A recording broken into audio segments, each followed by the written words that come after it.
Once upon a time, in a bustling city, there lived a young man named Rahul. Rahul was driven by a relentless desire for success, fueled by the belief that acquiring material possessions and external validation would bring him happiness and fulfillment. He devoted every waking moment to climbing the corporate ladder, accumulating wealth, and chasing societal expectations of achievement. However, as the years went by, Rahul found himself increasingly consumed by an insatiable fire of desire. No matter how much he achieved or how many possessions he acquired, it was never enough. The more he grasped, the more he craved. This unquenchable fire within him left him feeling empty and disconnected from his true self.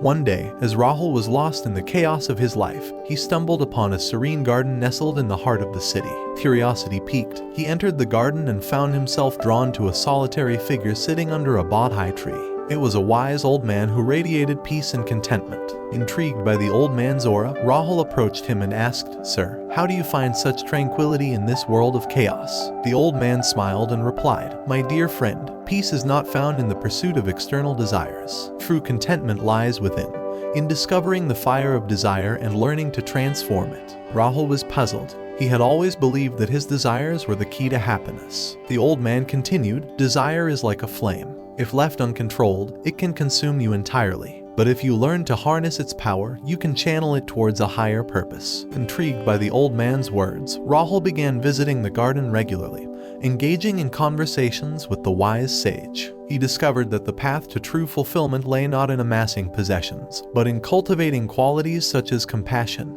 wisdom, and inner peace. Rahul's journey towards understanding the fire of desire was not an easy one.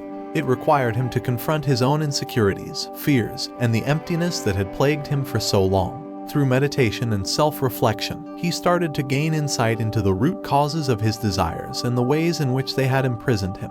As Rahul delved deeper into the teachings of the old sage, he began to shift his perspective.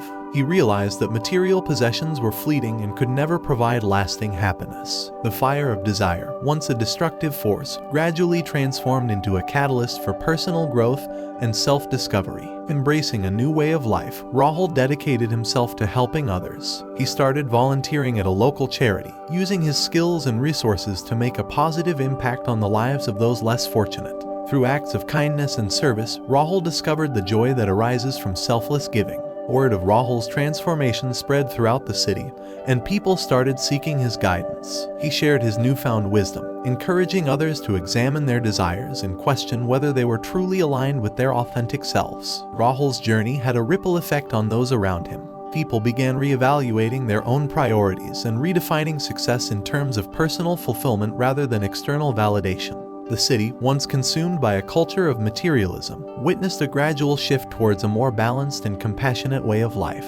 As the years passed, Rahul became known as a wise mentor and guide, helping countless individuals find their own paths to contentment and inner peace. He had discovered that the fire of desire, once tamed and directed towards higher ideals, had the power to ignite positive change not only within oneself but also in the world. In the end, Rahul's true success was not measured by the size of his bank account or the number of accolades he received. It was reflected in the lives he had touched, the hearts he had inspired, and the transformation he had sparked in others. And so, the fire of desire that had once consumed Rahul's life was now a guiding light, illuminating the path towards a life of purpose, meaning, and true fulfillment. Remember, my friend, that the fire of desire can be both a destructive force and a catalyst for growth. It is up to you to choose how to wield its power.